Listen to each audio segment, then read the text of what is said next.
Hello आज આપણે ધોરણ 11 માં નવા ટોપિક વિશે જોઈ રહ્યા છે જેનું નામ છે પુષ્પ વિશે। પુષ્પ બધાએ જોયું છે જોયું હશે। શું છે પુષ્પ?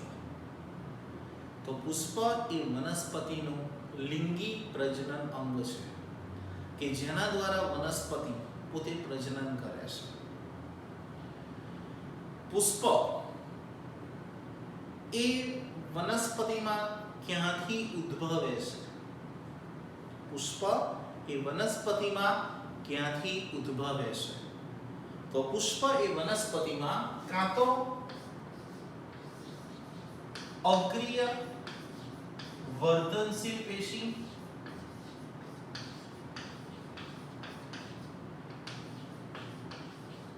નું રૂપાંતરિત સ્વરૂપ છે। અગ્રીય વર્ધનશીલ પેશી જેને કારણે પુષ્પ ઉદ્ભવે છે। ક્યાંથી ઉદ્ભવે છે? તો ક્યાં અથવા તો પ્રરોતંત્રનો એટલે કે ઉપરનો ભાગ જેને કહેવાય પ્રરોહાગ્ર, પ્રરોનો ટોચનો ભાગ ત્યાંથી ઉદ્ભવશે અથવા તો કોઈ કક્ષકલિકામાંથી વિકાસ પામે છે। કાં તો પ્રરોતંત્રનો ટોચનો ભાગ ત્યાં પુષ્પ ઉદ્ભવે છે અથવા તો એની કક્ષકલિકા, કક્ષકલિકા એટલે ખબર છે તમને કે પ્રકાંડ અને પર્ણ એની વચ્ચેનો જે ખૂણો હોય એને કક્ષ કહેવાય અને એમાંથી જે કલિકા આવે એને કહેવાય કક્ષકલિકા। એ કક્ષકલિકા પણ પુષ્પમાં રૂપાંતર પામે છે। મિત્રો વાત કરીએ કે આ પુષ્પ એ પુષ્પ જે અક્ષ ધારણ કરે છે અથવા તો પ્રકાંડની જે અક્ષ પુષ્પ ધારણ કરે, પ્રકાંડની જે અક્ષ પુષ્પ ધારણ કરે એટલે જ્યાં પુષ્પ ઉગે છે, બરાબર, જે અક્ષ પુષ્પ ધારણ કરે તેને પુષ્પ વિન્યાસ અક્ષ કહેવાય છે। તેને શું કહેવાય છે? પુષ્પ વિન્યાસ અક્ષ। અને આ પુષ્પ વિન્યાસ અક્ષ પર પુષ્પની જે ગોઠવણી થાય છે, પુષ્પ વિન્યાસ અક્ષ પર પુષ્પની થતી ગોઠવણી, પુષ્પ વિન્યાસ અક્ષ પર પુષ્પની થતી ગોઠવણી તેને કહેવાય છે પુષ્પ વિન્યાસ। તેને પુષ્પ વિન્યાસ તરીકે ઓળખવામાં આવે છે, બરાબર। જે અક્ષ ધારણ કરે એને કહેવાય પુષ્પ વિન્યાસ અક્ષ અને પુષ્પ વિન્યાસ અક્ષ પર પુષ્પની ગોઠવણી તેને કહેવાય પુષ્પ વિન્યાસ। મિત્રો વાત કરીએ આ પુષ્પ વિન્યાસ એ બે પ્રકારના હોય છે। કયા કયા? તો પહેલો આવે છે अपरिमित અને બીજો આવે છે પરિમિત। પહેલો છે अपरिमित, બીજો છે પરિમિત। अपरिमित અને પરિમિત બેમાં શું ફેર છે? તો જે अपरिमित છે એની અંદર જે પ્રરોતંત્ર છે, ટૂંકમાં જે પ્રકાંડ છે એની વૃદ્ધિ ચાલુ જ રહેશે। ફરીથી કહું છું, પ્રકાંડની વૃદ્ધિ ચાલુ રહેશે, પ્રરોતંત્ર ઉપર ઉગવાનું ચાલુ જ રાખે છે। ટૂંકમાં અહીંયા તમે જુઓ તો પ્રકાંડ તો વૃદ્ધિ પામશે જ। તો પુષ્પ ઉદ્ભવે છે ક્યાં? તો પુષ્પ ઉદ્ભવે છે એની કક્ષકલિકાની અંદર। આ કક્ષકલિકામાંથી જો પુષ્પ ઉદ્ભવ્યા, જો આ પર્ણ છે એની કક્ષકલિકામાંથી પુષ્પનો ઉદ્ભવ થયો, બરાબર? ખ્યાલ આવ્યો? અહીંયા પ્રકાંડ છે તો વૃદ્ધિ પામતું જ રહેશે। પુષ્પ ક્યાંથી ઉદ્ભવ્યા? કક્ષકલિકામાંથી, જોઈ શકો છો તમે અહીંયાથી પુષ્પ ઉદ્ભવે છે। કયા ક્રમમાં? અગ્રાભિવર્ધી ક્રમમાં। અગ્રાભિવર્ધી ક્રમ, અગ્રાભિવર્ધી ક્રમ એટલે આની અંદર આપણે લાક્ષણિક વનસ્પતિ જોઈ હતી એમાં જોયું હતું કે અગ્રાભિવર્ધી ક્રમ એટલે કેવો ક્રમ? પર્ણ માટે તો નીચેના પર્ણ મોટા હોય, જેમ જેમ ઉપર જતા જાય એમ એમ પર્ણ નાના થતા જાય, હા કે ના? પુષ્પ માટે અગ્રાભિવર્ધી ક્રમ એટલે નીચેના પુષ્પ મોટા હોય ઉપર નાના થાય ના. પુષ્પ માટે અગ્રાભિવર્ધી ક્રમ એટલે પાયાના પુષ્પ પહેલા ખીલે, ફરીથી પાયાના પુષ્પ પહેલા ખીલે, જેમ જેમ ઉપર જાય એમ એમ પુષ્પો ખીલતા જાય. ખ્યાલ આવી ગયો? પુષ્પ માટે અગ્રાભિવર્ધી ક્રમનો અર્થ આ થાય છે. તો મિત્રો અપરિમિત ખબર પડી કે એની અંદર પ્રકાંડની વૃદ્ધિ તો ચાલુ રહેશે. પુષ્પ ક્યાંથી ઉદ્ભવે છે? એની કક્ષકલિકામાંથી ઉદ્ભવે છે. બરાબર? પરિમિત એટલે કેવું? તો એની અંદર પ્રકાંડ જે ખરો એનો પ્રરોહાગ્ર ટોચનો ભાગ એ પુષ્પમાં પરિણમે છે. ખ્યાલ આવ્યો? પ્રકાંડનો ટોચનો ભાગ, જેમ કે આ પ્રકાંડ છે તેનો ટોચનો ભાગ પુષ્પમાં પરિણમે. જો આ પુષ્પ બની ગયો, પુષ્પ બની ગયો તો પ્રકાંડની વૃદ્ધિ હવે અટકી ગઈ. હા, આ પ્રકારની વૃદ્ધિ અટકી ગઈ. આ પ્રકારની વૃદ્ધિ અટકી ગઈ કારણ કે એનો ટોચનો ભાગ તો શેમાં પરિણમ્યો? પુષ્પમાં પરિણમ્યો. શેમાં પરિણમ્યો? પુષ્પમાં. તો હવે આ પ્રકારની વૃદ્ધિ કેમની થશે? તો એની અંદર જે નીચેનો ભાગ ખરો એનો તલ ભાગ, તેથી બીજી બે શાખાઓ અથવા તો એક શાખા અથવા તો ઘણી બધી શાખા ઉદ્ભવી શકે છે. જો આ રીતે. અને એનો ટોચનો ભાગ એ પણ પુષ્પમાં રૂપાંતરિત થાય છે. ખ્યાલ આવ્યો? તો હવે આનું આમાં પણ આગળ એ પ્રમાણે કે આ પર્ણાયનું છે નીચેનો, એના તલ ભાગેથી પાછી નવી શાખા ઉદ્ભવી છે અને એનો ટોચનો ભાગ પણ જો આ રીતે પુષ્પમાં વૃદ્ધિ પામે છે. ખબર પડી હવે? આમાં કક્ષકલિકામાંથી મોટે ભાગે પુષ્પ ઉદ્ભવે છે. આમાં પ્રકાંડનો ટોચનો ભાગ પુષ્પમાં પરિણમે છે. ક્લિયર છો આટલો? તો પુષ્પ વિન્યાસના બે પ્રકાર થયા, અપરિમિત અને પરિમિત. સારું. પુષ્પ વિશે બીજી ચર્ચા કરીએ. પુષ્પના મિત્રો કુલ થઈને જે પુષ્પ ધારણ કરે છે, જેમ કે અહીં આ એક ધરી છે, જો અહીં પુષ્પ ધારણ થયું, બરાબર? આને કહેવાય પુષ્પદંડ. બરાબર? પુષ્પ ધારણ કરતી અક્ષ, પુષ્પાસન. આ જો થયું. આ પુષ્પાસન પર ચારેય પુષ્પચક્ર ગોઠવાય છે. કયા ચારે પુષ્પચક્રો? તો સૌથી બહારનો જે લીલા કલરનું હોય છે જેને શું કહેવાય છે? વજ્રચક્ર. એના પછી જે રંગબેરંગી ભાગ બનાવે છે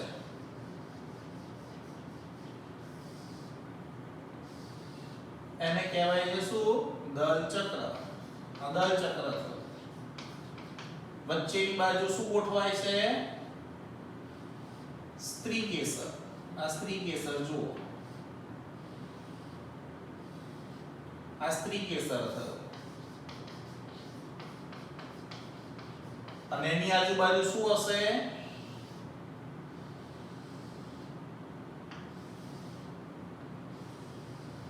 તો આ થયું પુકેસર. બરાબર? આ પુકેસરનો ભાગ થયો. તો કુલ 4 ચક્ર છે. દલ ચક્ર, વજ્ર ચક્ર, સ્ત્રી કેસર ચક્ર અને પુકેસર ચક્ર. તે પૈકી જે વજ્ર ચક્ર અને દલ ચક્ર બંનેને સહાયક પ્રજનન ચક્ર તરીકે ઓળખવામાં આવે છે. વજ્ર ચક્ર અને દલ ચક્ર બંનેને સહાયક પ્રજનન ચક્ર તરીકે ઓળખવામાં આવે છે કે જે પ્રજનનમાં સહાય કરે છે.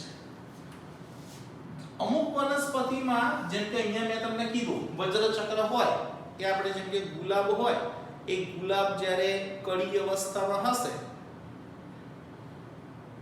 ત્યારે લીલો ભાગ થી ઢંકાયેલું હોય છે, એ લીલો ભાગ એ વજ્ર ચક્ર છે. ખીલે ત્યારે લાલ કલરનું ગુલાબ બહાર આવે છે, એ લાલ જે પાંખડીઓ નીકળી છે પાંદડીઓ એને કહે છે દલચક્ર. પણ અમુક વનસ્પતિ જેમ કે લીલી નામની વનસ્પતિ એ વનસ્પતિમાં વજ્રચક્ર અને દલચક્ર બંને દેખાવમાં સરખા લાગે છે. વજ્રચક્ર અને દલચક્ર બંને દેખાવમાં સરખા લાગે છે. તો જો ધારો કે બંને દેખાવમાં સરખા હોય એને કહેવાય છે પરિપુષ્પ. એને શું કહેવાય છે? પરિપુષ્પ. બંને દેખાવમાં સરખા લાગે છે. અને વાત કરીએ સ્ત્રી કેસર અને પુંકેસરની. તો સ્ત્રી કેસર ચક્ર અને પુંકેસર ચક્ર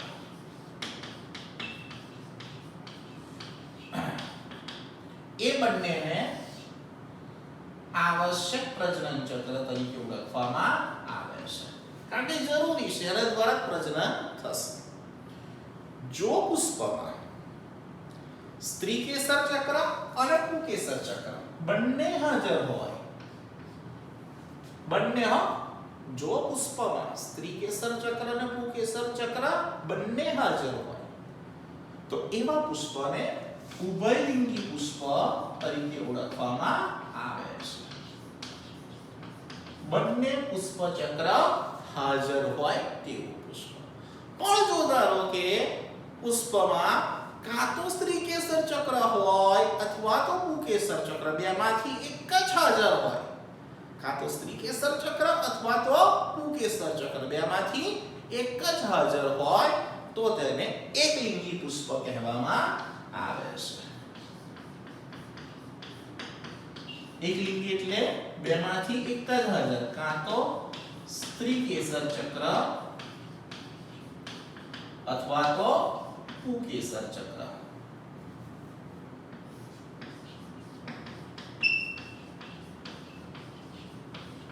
બરાબર, બેમાંથી એક જ હાજર, કાં તો સ્ત્રી કેસર ચક્ર અથવા તો પુંકેસર ચક્ર. જો ધારો કે ફક્ત સ્ત્રી કેસર ચક્ર હાજર હોય તો એ પુષ્પને કહેવાય છે માદા પુષ્પ. જો સ્ત્રી કેસર ચક્ર જ ફક્ત હોય પુષ્પમાં તો શું કહેવાય? માદા પુષ્પ. અને જો પુંકેસર ચક્ર હોય ફક્ત એને કહેવાય છે નર પુષ્પ. ફરી એકવાર, પુષ્પ જે દળીએ ગ્રહણ થાય પુષ્પ ચક્ર જેને કહેવાય પુષ્પાસન, જેની નીચે પુષ્પદંડ છે.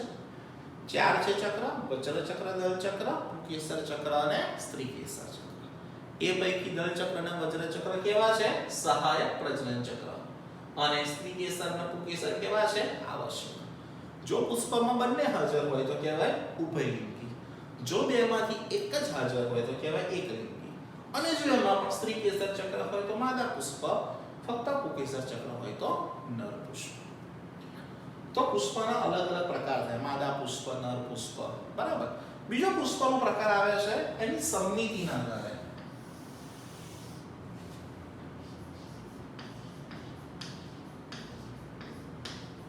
સમમિતિના આધારે કે ભાઈ કેવું છે? તેના 3 છે: નિયમિત પુષ્પ છે,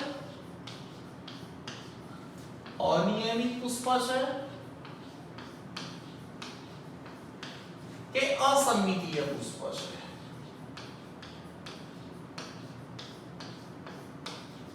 બરાબર. સમમિતિના આધારે પુષ્પના 3 પ્રકાર છે: નિયમિત છે, અનિયમિત છે કે અસમમિત છે. તો નિયમિત એટલે શું? તો જો કોઈ પુષ્પ હોય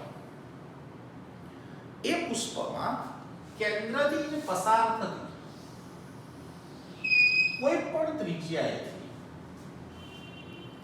કેન્દ્રમાંથી પસાર થતી કોઈ પણ ત્રિજ્યાએથી 2 સરખા ભાગ પાડી શકાય છે. જેમ કે અહીંથી પાડો તો બી 2 સરખા ભાગ પડશે, અહીંથી પાડો તો પણ 2 સરખા ભાગ પડશે. બરાબર. સરખા ભાગમાં પુષ્પને વિભાજન કરી શકાય છે.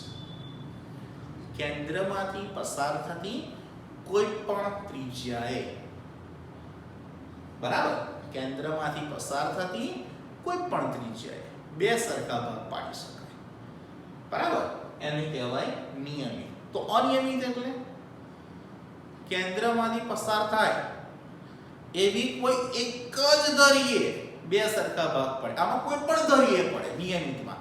પેલામાં કોઈ એક જ ધરી કે અહીંથી કાપશો ને તો જ પડશે, જો આમથી કાપ્યું તો પડશે નહીં. બરાબર? એટલે કોઈ પણ આમાં કોઈ પણ ધરીએ, આમાં કોઈ એક જ ધરીએ બે સરખા ભાગ પડે. બરાબર? જેમ કે હું માની લો કે આવો કોઈ આ પુષ્પનો આકાર હોય, ધારો કે અહીંથી આ કાપ્યું તો બે સરખા ભાગ થઈ ગયા. તો કોઈ એક જ ધરીએ સરખા ભાગ પડ્યા છે.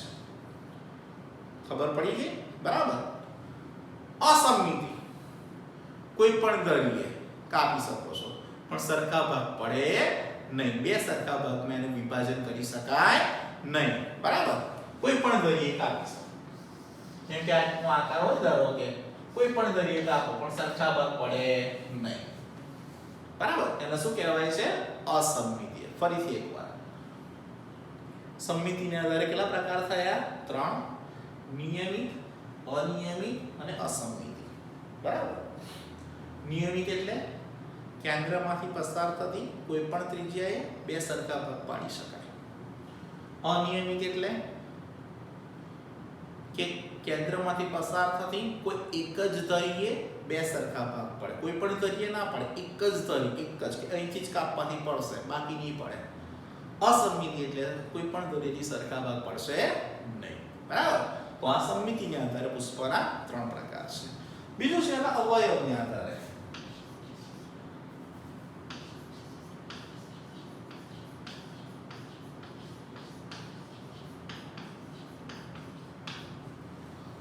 અવયવના આધારે એટલે કે એના અવયવ કયા છે? 4 છે. વજ્ર ચક્ર, દલ ચક્ર, પુકેસર ચક્ર અને સ્ત્રીકેસર ચક્ર. વજ્ર ચક્ર એ વજ્રપત્રનું બને. દલ ચક્ર દલ પત્રોનું બને.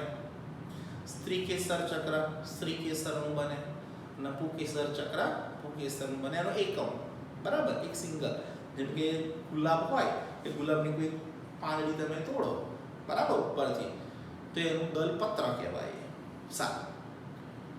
તો જો બધા અવયવ સરખા હોય, વજ્ર ચક્ર સરખી સંખ્યામાં હોય, દલ ચક્ર સરખી સંખ્યામાં હોય, પુકેસર ચક્ર સરખી સંખ્યામાં અને સ્ત્રીકેસર ચક્ર બધા સરખા હોય, તો એને કહેવાય સમઅવયવી.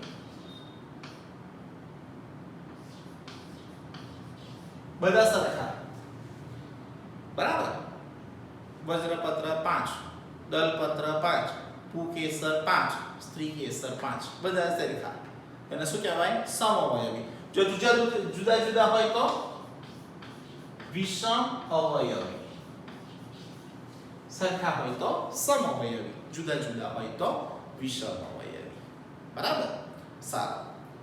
ધારો કે જો સરખા છે તેને આપણે કહી શકીએ કઈ રીતે કે ભાઈ ચલો આ કેટલા છે કે ત્રિઅવયવી છે અથવા તો પંચઅવયવી છે. કહી શકાય ને? બધે 3 હોય તો કે ત્રિઅવયવી, બધે 5 હોય તો કે પંચઅવયવી. આ પ્રમાણે આપણે કહી શકીએ છીએ. તો અવયવની અંદર બે પ્રકાર થયા, સમઅવયવી અને વિષમ અવયવી. સારું. બીજો છે નિપત્રની આધારે.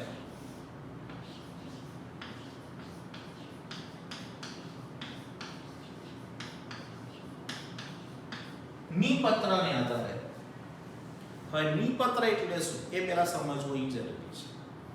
તો અહીં આપણે પાછળ એકવાર જઈએ છીએ. અપરિમિત પુષ્પ વિન્યાસ જુઓ તો ખ્યાલ છે? સારું. એમાં આ પ્રકાંડ હતું. આ પર્ણ છે.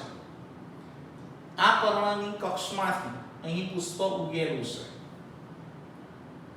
આ પર્ણની કક્ષમાંથી પુષ્પ ઉગેલું છે.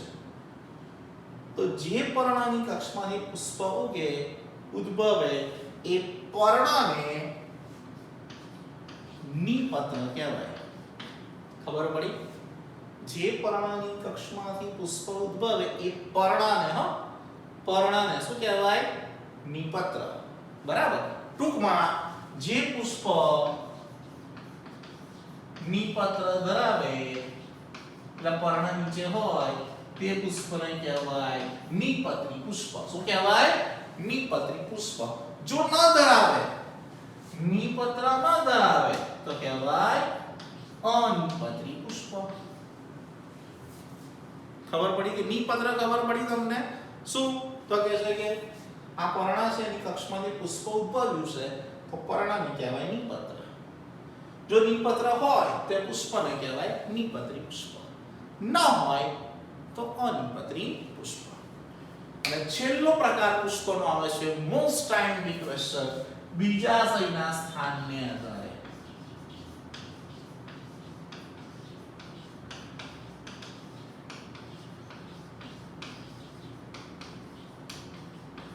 બીજાશયના સ્થાનને આધારે.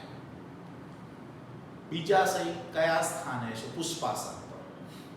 બરાબર. તો બીજાશયના સ્થાનને આધારે પુષ્પના 3 પ્રકાર છે. અહીં આકૃતિ દ્વારા જ આપણે સમજીશું મિત્રો, જેથી તમને સરળતા રહે સમજવામાં. બરાબર.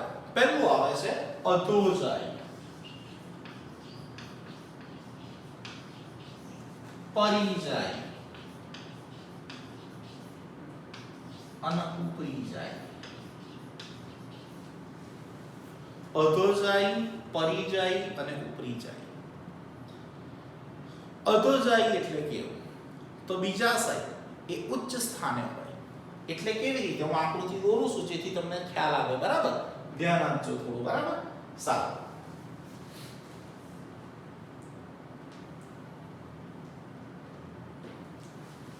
જો જેમ કે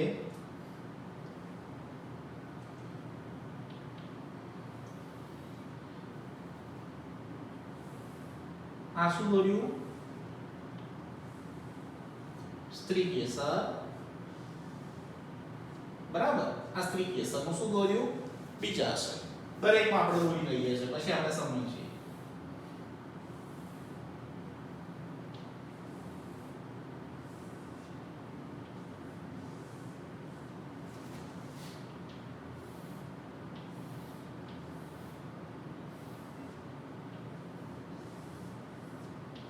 જોયું. બરાબર. સ્ત્રી કેસર દોર્યું. સ્ત્રી કેસરમાં શું દોર્યું છે? બીજાશય દોર્યું. બરાબર. સારું. હવે ધ્યાન આપજો. બીજાશયના સ્થાનને આધારે કેવી રીતે જોજો. હા, હવે હું શું દોરું છું? પુષ્પાસન દોરું છું. હા, જેથી આપણને તૈયારીમાં ખબર પડી જાય શું એ છે. જોજો પુષ્પાસન દોરું છું. હવે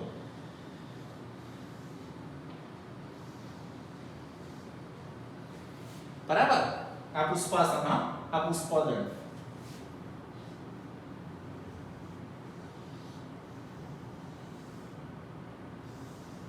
બોલો ખ્યાલ આવ્યો? આ પુષ્પાસન, આ પુષ્પદળ.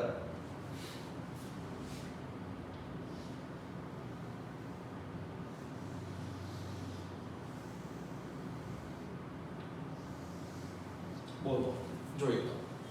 ખ્યાલ આવ્યો સ્થાનને આધારે? ટૂંકમાં આમાં બીજાશય પુષ્પાસનની સૌથી ઉપર છે. આની અંદર અડધું ઢંકાયેલું છે બીજાશય, અને પેલામાં પૂરેપૂરો ઢંકાયેલું છે. હવે બીજા પુષ્પ ચક્ર આપણે દોરી શકીએ છીએ. બરાબર. તો દોરીએ છીએ. પેલા બધા ચક્ર દોરી લઈશું. બરાબર. સારું.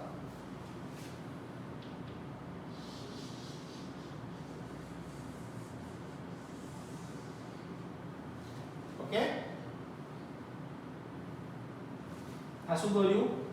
દળ ચક્ર. બરાબર.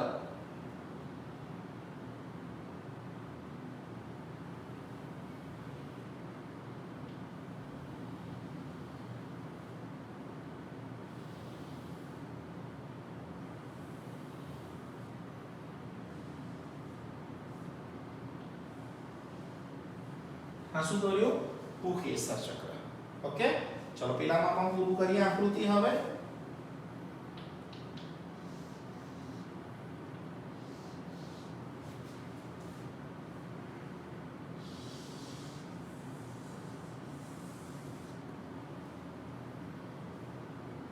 જોઈ લો. હવે આ શું દોર્યું આપણે? પુકેસર ચક્ર. એકદમ સરળ આકૃતિ છે. બરાબર ને? જોઈ લો. થઈ ગયો. હવે છેલ્લું ઉપરીજાયમાં દોરી લઈએ. ચલો આ વજ્ર ચક્ર,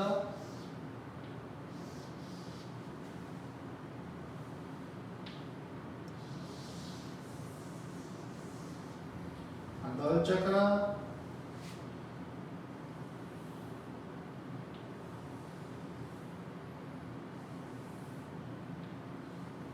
અને આ શું બોલ્યું આપણે પુકેસર ચક્ર. નામ નિર્દેશન કરવું હા તમારે કરી દેવાનું નામ નિર્દેશન. બરાબર સરળ છે એકદમ આકૃતિ. તો ખ્યાલ આવ્યો અધોજાય પરિચય ઉપરીજય. અહીં જો બીજા છે ઉચ્ચ સ્થાને છે. બરાબર માટે આનું નામ બીજું છે અધોજાય. બીજા શબ્દમાં ઉચ્ચસ્થ પણ કહેવામાં આવે છે. અહીં જો તો બીજા છે અધ એટલે નીચેની બાજુ છે, સૌથી નીચે છે બીજા છે માટે આને કહેવાય છે અધસ્થ. તો આને કહેવાય છે અર્ધ અધસ્થ. બરાબર. તો અધોજય બીજું નામ ઉચ્ચસ્થ, પરિજાયને બીજા નામથી અર્ધ અધસ્થ અને ઉપરીજાયને અધસ્થ. બરાબર. મોસ્ટ ટાઈમથી ક્વેશ્ચન છે મિત્રો. બીજાશયના સ્થાનને આધારે પુષ્પના પ્રકાર. સારું. તો આજે આપણે શું જોયું? તો સૌપ્રથમ પુષ્પ વિન્યાસ જોયો. અપરિમિત, પરિમિત. અપરિમિતમાં કક્ષકલિકામાંથી પુષ્પો ઉદ્ભવે, જ્યારે આમાં પ્રરોહતંત્રનો પ્રરોહાગ્રનો ટોચનો ભાગ પુષ્પમાં પરિણમે છે અને આના તલ ભાગેથી નવી શાખા ઉદ્ભવે છે. પુષ્પ જોયું. એ પછી આપણે જોયું કે વજ્રચક્ર, દલચક્ર અને સહાયક કહેવાય. સ્ત્રી કેસર ચક્ર, પુંકેસર ચક્ર ને આવશ્યક કહેવાય. જો બંને હોય તો ઉભયલિંગી, બેમાંથી એક જ હોય તો એકલિંગી. એમાં પણ સ્ત્રી કેસર ચક્ર હોય તો માદા પુષ્પ, પુંકેસર ચક્ર હોય તો નર પુષ્પ. સમમિતિના આધારે કોઈ પણ ધરીએથી બે સરખા ભાગ પડે નિયમિત, કોઈ એક જ ધરીએથી પડે અનિયમિત અને સરખા ભાગ ન પડે અસમમિત. સરખા અવયવ હોય સમય અવયવી, જુદા જુદા હોય વિષમ અવયવી. જે ભાગેથી પર્ણના જે ભાગેથી પુષ્પ ઉદ્ભવે તો એ પર્ણને નિપત્ર કહેવાય. જે પુષ્પ નિપત્ર ધરાવે એને નિપત્રી, ન હોય તો અનિપત્રી. બીજાશય એ પુષ્પાશયની સૌથી ઉપર હોય. અધોજય અડધું ઢંકાયેલું હોય. પરિજય અને પૂરેપૂરું ઢંકાયેલું હોય તો ઉપરીજય. તો મિત્રો આજનો આ ટોપિક આપણો પૂરો થાય છે. 2 થી 3 વખત વિડિયો જોજો, શાંતિથી સમજજો.